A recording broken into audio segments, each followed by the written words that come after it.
Welcome to ComfortTV.channel news, bringing you verified and balanced news from Nigeria and around the world. I am Faith Kevin. Thank you for joining us. First, the headlines. President Tinubu departs Japan for Brazil with stopover in U.S. Oseloka Obi responds to gay allegations. Otti advocates stringent laws for drug dealers. Governor Alex Otti laments farmers' challenges to access of finance. On business, we bring you NUPRC targets 2026 oil output of 2.5 million barrels per day. On foreign news, U.S. suspends work visas for Nigerian truck drivers. And on sports, former Super Eagles defender Taribo West berates the Nigerian Football Federation. Now the news in details. President Bola Tinubu has departed Yokohama, Japan for Brazil, where he will begin a state visit tomorrow, Sunday. Presidential spokesperson Bayo Onanuga said in a statement that the president would make a stopover in Los Angeles before proceeding to Brazil. The trip to Brazil marks the second leg of Mr. Tinubu's two-nation tour, which began with his departure from Abuja on August 15. While in Japan, Tinubu participated in the 9th Tokyo International Conference on African Development, TICAD 9, attending both the opening and plenary sessions on August 20. He also held a series of bilateral meetings with Japanese government officials, business leaders, and development partners, aimed at strengthening ties between Nigeria and Japan. The president further used the visit to highlight Nigeria's economic reform agenda and to seek greater Japanese investment in infrastructure, technology, and renewable energy. Mr. Tinubu's engagements in Brazil will include meetings with President Luiz Inácio Lula da Silva and other senior government officials. Meanwhile, the government of Japan named the city of Kisarazu as the hometown for Nigerians willing to live and work in the country as part of its strategic efforts to deepen cultural diplomacy, promote economic growth, and enhance workforce productivity. Under this new partnership, announced on the sidelines of the 9th Tokyo International Conference for African Development, the Japanese government will create a special visa category for highly skilled, innovative, and talented young Nigerians who want to move to Kisarazu to live and work. Artisans and other blue-collar workers from Nigeria who are ready to upskill will also benefit from the special dispensation visa to work in Japan. Japan International Cooperation Agency in a ceremony also named the cities of Nagai in Yamagata Prefecture the hometown of Tanzania, Sanjo in Niigata Prefecture the hometown of Ghana, and Imabari in Ehime Prefecture the hometown of Mozambique. The four cities will foster a foundation for two-way exchanges for manpower development that will add value to the economic growth of Japan, Nigeria, and the other three African nations. Local authorities hope that the designations will increase the population of their cities, contributing to their regional revitalization efforts. Oseloka Obi, son of former Anambra State Governor and Labour Party's 2023 presidential candidate Peter Obi, has debunked viral rumors alleging he is gay, insisting the claims are baseless, malicious, and fueled by political motives. The speculations emerged after photos of Oseloka and a British-Nigerian man, Kent Okwesa, sitting closely in a London restaurant surfaced online, sparking widespread social media gossip. In a statement on Thursday, Oseloka said he would not usually respond to such claims, but the UK-based actor and filmmaker stressed that his career path has brought him in contact with people of diverse identities and backgrounds, insisting that such associations should not be misinterpreted. Oseloka further maintained that his support for his father is based on conviction in his leadership qualities, not family ties, and urged Nigerians to shift focus to present national issues. Ahead of the People's Democratic Party National Elective Convention scheduled for November in Ibadan, Oyo State, the camp loyal to the Minister of the Federal Capital Territory, Nyesom Wike, has rejected the Southern Leaders Zoning Consultative Meeting held in Lagos. This is as a reliable source within the PDP National Working Committee told newsmen that the PDP Governors Forum will convene in Zamfara State today. According to the source, the governors are expected to arrive in Gusau, the state capital, before holding deliberations the next day on pressing issues that must be resolved to ensure a smooth national convention in Ibadan. Recall that reports say Wike's camp is resolute in its bid to prevent PDP's November convention from taking place, citing disputes over the zonal leadership of the South-South and Southeast. Meanwhile, Oyo State Governor Seyi Makinde, other governors and their allies are committed to ensuring that the convention proceeds as planned in line with the party's constitution.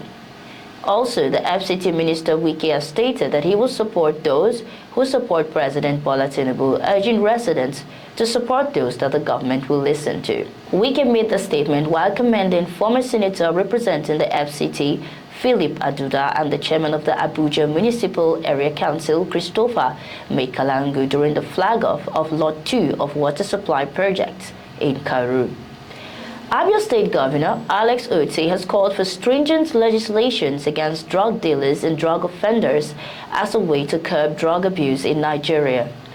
He made the call when he played host to the new National Drug Law Enforcement Agency NDLEA State Commandant for Abia State, Mr. Joseph Owoputi, who came on a familiarization visit.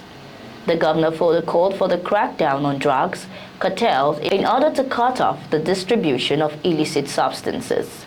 He argued that since over 90% of crime is connected to drug abuse, upscaling the punishments will go a long way in discouraging youths from going into drugs. The governor welcomed the new commandant to the state and assured him of the support of his administration to the agency in its fight against drug abuse.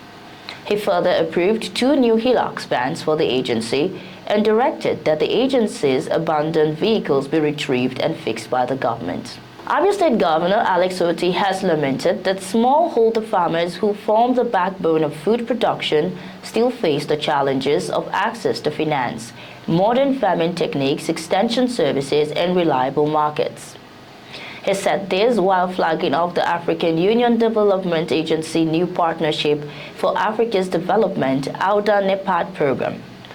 Otti, who was represented by his deputy Ikechukwu Emetu, assured Abia farmers and development partners in agriculture of his administration's total support for food security and sufficiency.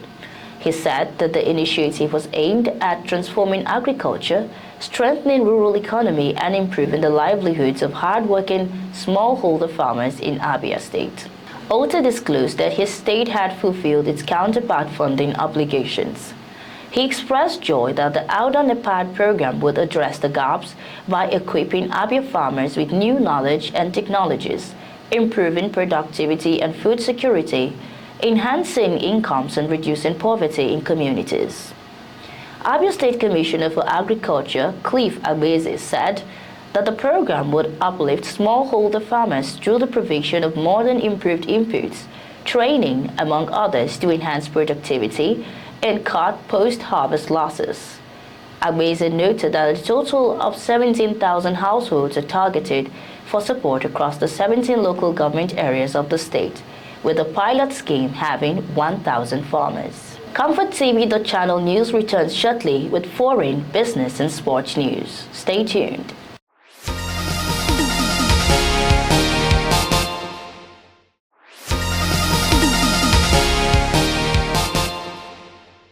Welcome back. Many thanks for staying tuned. On business news, the Nigerian Upstream Petroleum Regulatory Commission, NUPRC, has said Nigeria is on track to reach the 2.5 million barrels per day target by 2026 in oil production.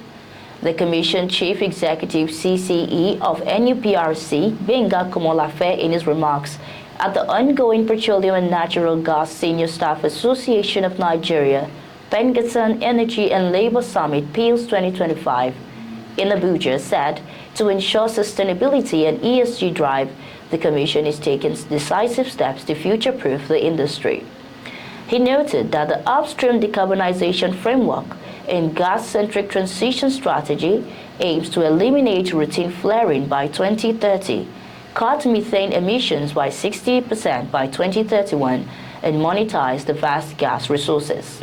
According to him, the collaborative model mirrored global success stories from regions like the North Sea, where cluster strategies revitalized mature basins and sustained competitiveness for decades, positioning Nigeria's deep water as a competitive, investor-friendly frontier capable of delivering substantial incremental barrels within the next few years. On the foreign scene, the United States government has suspended the issuance of work visas for Nigerians and other foreign truck drivers, citing threats to jobs and safety of American citizens. Report says the announcement was made by the Secretary of State Marco Rubio, who confirmed that the suspension takes immediate effect. According to him, the presence of a growing number of foreign truck drivers on American roads is creating risks while also reducing opportunities for U.S. truckers. The development comes under President Donald Trump's renewed clampdown on immigration since his return to office in January 2025. As part of the administration's new measures, foreigners from countries with high visa overstay records or poor travel databases will now be required to pay a bond of between $5,000 and $15,000 before securing certain categories of U.S. visas.